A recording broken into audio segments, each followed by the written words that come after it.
Hi folks, so today I'm going to talk about a German bomber pilot called Hermann Kell. It's quite interesting this, and in fact you might wonder why there's a German bomber pilot story included in Letters from the Few, but I'm going to explain why. Now again, this is quite interesting. This is a 1/32 scale Heinkel 111 bomber made by my son James and fetched out of the attic for this video. I mean, this is the really, I suppose, the heaviest bomber the Germans had in 1940, along with the Ju-88, which was much better. And we talked about the Ju-88 a couple of weeks ago in the video about the attacks on the aircraft industry in the Battle of Britain. And the Ju-88 was a fantastic aeroplane. Now the Heinkel, quite a ponderous thing, really, with a medium bomb load. So the problem the Luftwaffe have got in 1940 is they're not a strategic air force.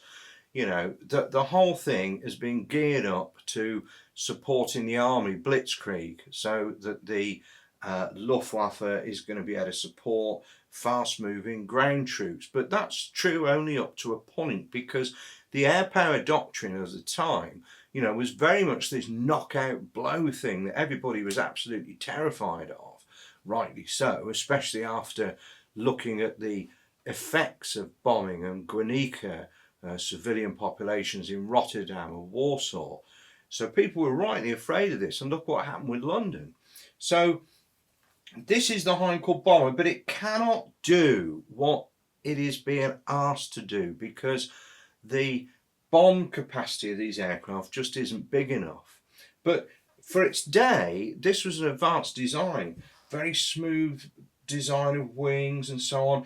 And I've been in one of these. There is a surviving Heinkel at the Royal Air Force Museum, which I was lucky enough to go in back in about 95 with two former Heinkel pilots who I knew, Paul Muller and Hans-Peter Wolf, and we sat in the nose together in here, and I've got to say, I wouldn't want to be sat in there launching myself on an attack against England or anywhere else for that matter, because it's literally like being out in the air on a stick, is how I felt, with all this glass around you. There was no feeling of security at all. And in fact, where the pilot's sitting sort of out on a limb like this, it's really, the sensation I had was that it was like being in a helicopter.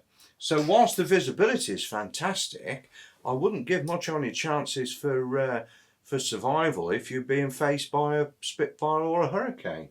And of course, down at the Kent Battle of Britain Museum at Hawkinge, Dave Brocklehurst and the crew down there, they managed to get one of the aircraft used in the Battle of Britain film that they're reconfiguring to be a Battle of Britain Heinkel. Fantastic. I haven't seen it yet because of the COVID thing. I can't justify travelling all the way down there from the West Midlands. So, I'm looking forward to seeing that. But it's a favourite aeroplane of mine, the Heinkel, and probably everybody else who's interested in the Battle of Britain sort of story. So that's the Heinkel. What an aeroplane. And then let's talk about the human side of this, if you like. Hermann Kell. So what happened with this was, some years ago, a reader of mine, Derek Boyling, who was a Brummie who settled in Canada, Derek knew Hermann. Now Hermann, as I'll explain, was captured and settled in Canada ultimately, and he knew him. So through Derek I was able to communicate with Hermann, who wrote me lots of letters over quite a period of time, and we put his story together, and it's quite a story. So Hermann was born in Bavaria to quite a poor family, and a death in the family when he was quite young stimulated an interest in medicine, and he really wanted to be a doctor. And he was an incredibly clever bloke, and he basically taught himself Latin as a fourth language when he was a child. But ultimately he became a professional Air Force officer before the war, and flew the good old Heinkel bomber there. And survived a training crash in Germany. This is the remains of his Heinkel, which he walked away from just about, but was quite badly injured. And this is KG4, General Weber. So here's Hermann with his observer, and in the Polish campaign, they flew in action there, and they were shot up and force landed again. And this is what I was saying earlier. This is the cockpit here, the pilot's position. You can see the bullet holes in the glass. I mean, you know, good luck surviving these things. And Hermann was awarded the Iron Cross second class, or no, first class, for his contribution to that campaign. And this is Hermann with his crew, and he was a chivalrous man, in my opinion. He wrote all of his memoirs down, and he's talking about that they were tasked with laying mines around the British coast.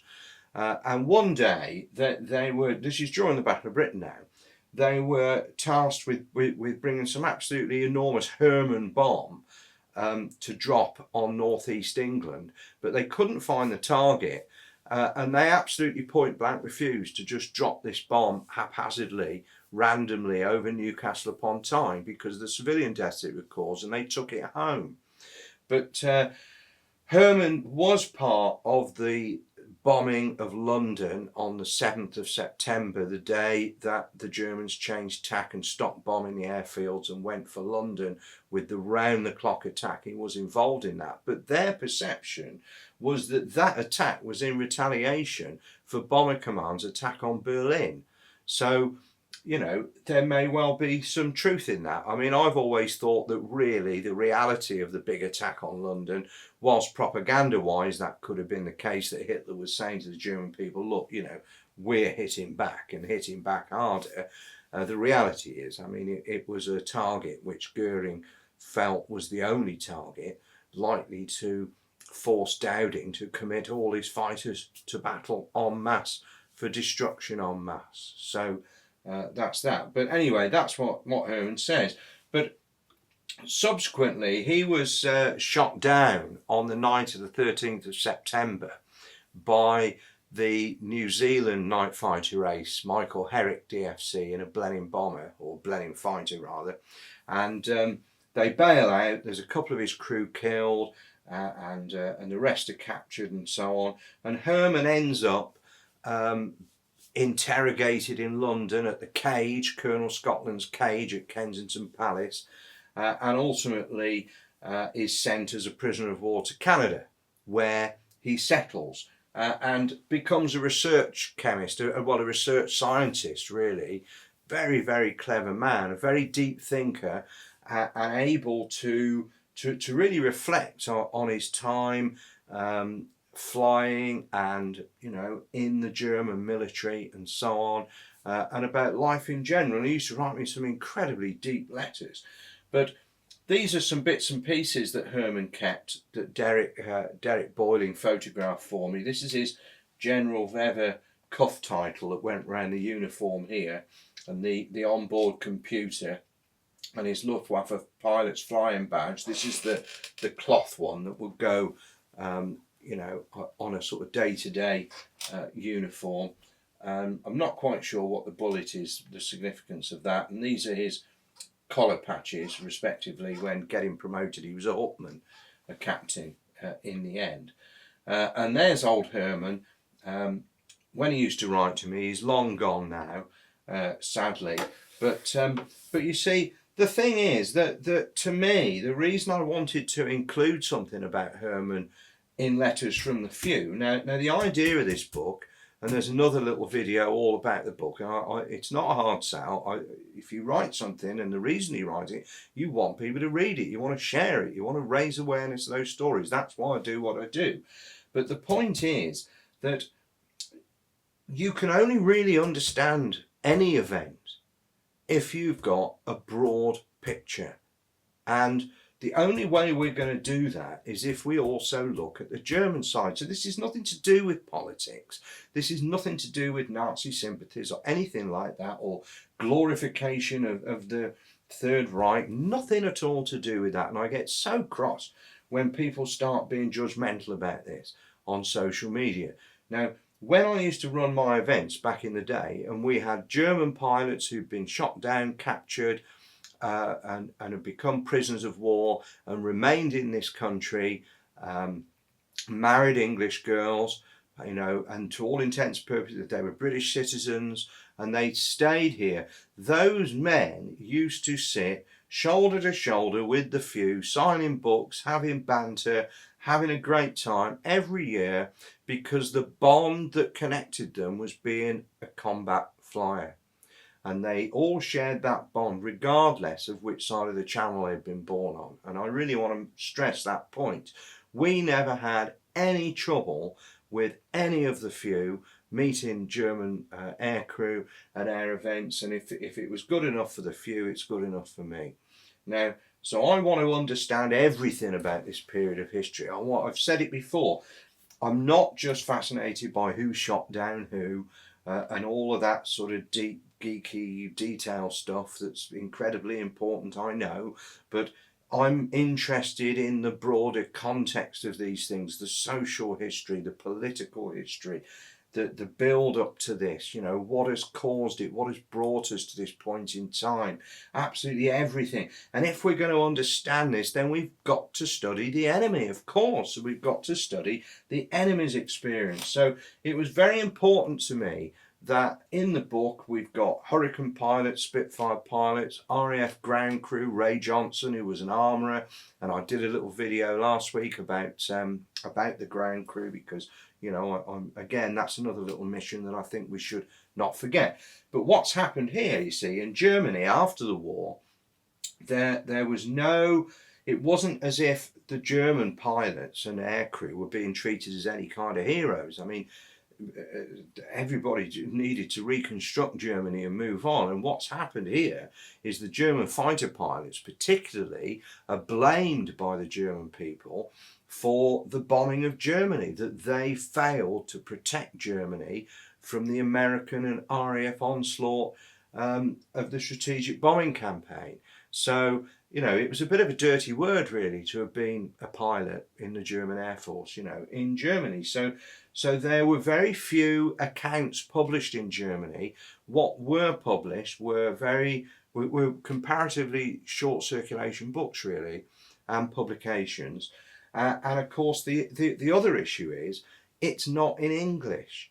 There's comparatively little, even today, published in English, and certain historians, like my old friend Chris Goss, has done an enormous amount, Ken Wakefield back in the day, to unlock some of this German first-hand account material and the German experience and share it with all of us, in English. And I really, really want to keep reading this stuff, because I just want to understand their experience of it, to cement it into that massive picture that is 1940. So that's why I did it, and I'm going to leave you just to think about this, because as I said, Hermann was a real deep thinker, and I used to love his letters coming, because they always gave me something to think about, and this one is absolutely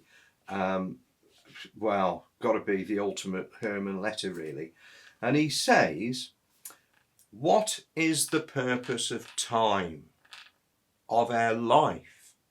Only historians, archaeologists and our memory can arrest the changing time and preserve a phase of our existence for a moment in our limited three-dimensional mind and intelligence, while the inconceivable power time continues to reduce everything into negligible and changing matter.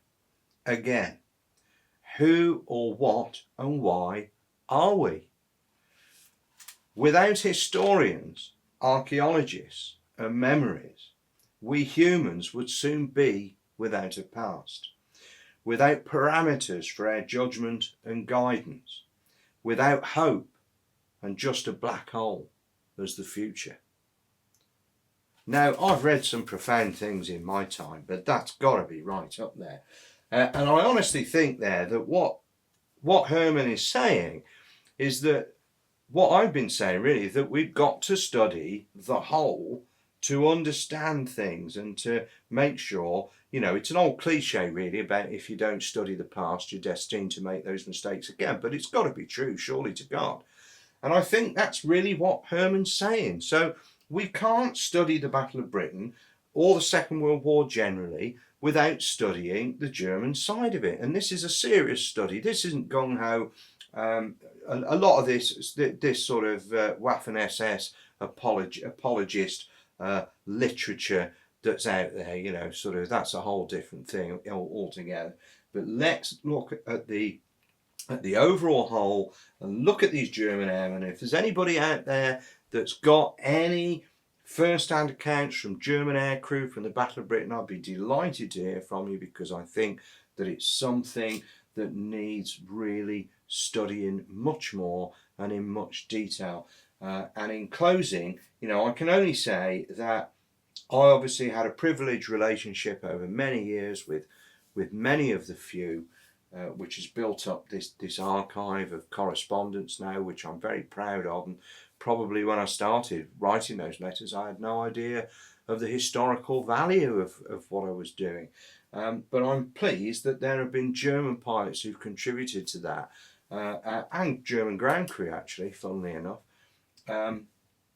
And Hermann, is in the book, and I'm very pleased about that, because I don't care what side of the channel Hermann was born on, which side he flew for, he was a good bloke, trust me. And as a research scientist, he's made a contribution to the greater good, no question about it.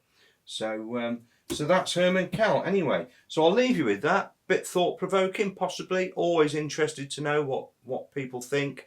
And there we are, the Heinkel bomber, Hermann Kell, the Battle of Britain, the German experience. Let's have some more of it.